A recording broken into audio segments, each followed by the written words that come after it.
اعوذ باللہ من الشیطان الرجیم بسم اللہ الرحمن الرحیم افرأیت الذی تولی تو اے حبیب کیا آپ نے اس شخص کو دیکھا جو اسلام سے پھر گیا۔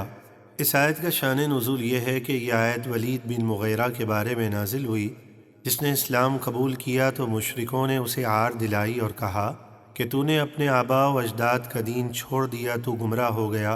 وہ کہنے لگا میں نے عذاب الہی کے خوف سے ایسا کیا۔ تو مشرک بولے تو اتنا مال ہمیں دے دے تو تیرا عذاب ہم اپنے ذمے لے لیتے ہیں۔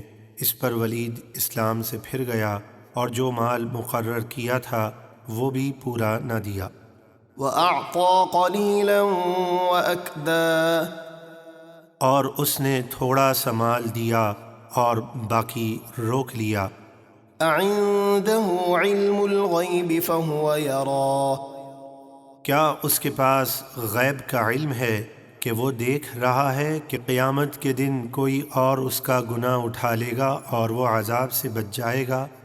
أَمْ لَمْ يُنَبَّأْ بِمَا فِي صُحُفِ مُوسَى کیا اسے اس بات کی خبر نہ دی گئی جو موسیٰ کے صحیفوں میں ہے؟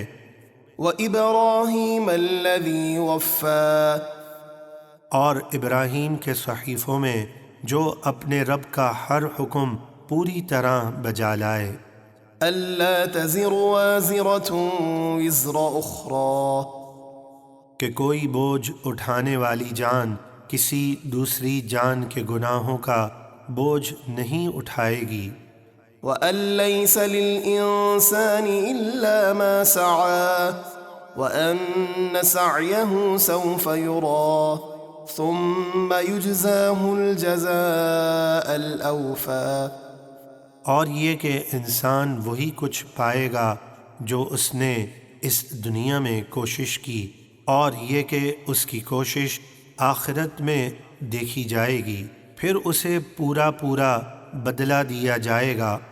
وَأَنَّ إِلَىٰ رَبِّكَ الْمُنتَهَىٰ اور یہ کہ آخر کار تمہارے رب ہی کی طرف سب کی انتہا ہے۔ وَأَنَّهُ هُوَ أَضْحَكَ وَأَبْكَىٰ اور یہ کہ اسی نے جسے چاہا ہنسایا اور جسے چاہا رلایا۔ وَأَنَّهُ هُوَ أَمَاتَ وَأَحْيَا اور یہ کہ اسی نے مارا اور زندہ کیا۔ وَأَنَّهُ خَلَقَ الزَّوْجَيْنِ الذَّكَرَ وَالْأُنثَىٰ مِن نُّطْفَةٍ إِذَا تُمْنَىٰ اور یہ کہ اسی نے نر اور مادہ دو جوڑے بنائے نطفے سے جب وہ رحم میں ڈالا جائے۔ وَأَنَّ عَلَيْهِ النَّشْأَةَ الْأُخْرَىٰ وَأَنَّهُ هُوَ أَغْنَىٰ وَأَقْنَىٰ اور یہ کہ اسی کے ذمے موت کے بعد دوبارہ زندہ کر کے اٹھانا ہے، اور یہ کہ اسی نے غنی کیا اور قناعت عطا فرمائی۔ وَأَنَّهُ هُوَ رَبُّ الشِّعْرَىٰ اور یہ کہ وہی شعرا ستارے کا رب ہے جسے کافر پوجتے ہیں۔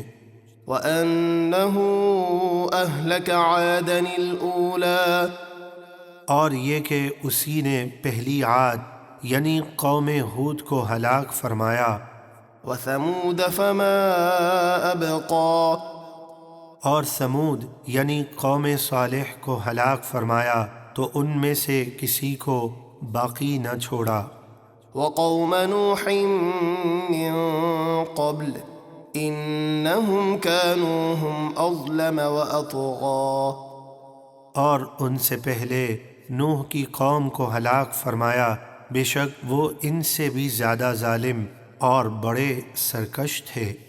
وَالْمُؤْتَفِكَةَ أَهْوَىٰ فَغَشَّاهَا مَا غَشَّىٰ فَبِأَيِّ آلَاءِ رَبِّكَ تَتَمَارَىٰ اور اس نے قوم لوط کی الٹنے والی بستی کو اوپر اٹھا کر نیچے گرایا تو اس بستی پر چھا گیا جو چھا گیا، یعنی ان پر خوفناک پتھروں کی بارش کی گئی، تو اے سننے والے تو اپنے رب کی کون کون سی نعمتوں میں شک کرے گا۔ هذا نذير من النذر الأولى یہ نبی پہلے ڈر سنانے والوں کی طرح ایک ڈر سنانے والے رسول ہیں۔ أزفت الآزفة قریب آنے والی قیامت قریب آ چکی، ليس لها من دون الله كاشفة اللہ کے سوا اسے کوئی کھولنے والا نہیں، یعنی اللہ ہی قیامت کو اس کے وقت پر ظاہر فرمائے گا۔ أفمن هذا الحديث تعجبون وتضحكون ولا تبكون تو کیا تم اس بات یعنی قرآن پر تعجب کرتے ہو اور ہنستے ہو، اور قرآن میں عذاب کا ذکر سن کر روتے نہیں؟ وأنتم سامدون فاسجدوا لله واعبدوا اور تم کھیل میں پڑے ہوئے غافل ہو تو اللہ کے لیے سجدہ کرو اور اسی کی عبادت کرو۔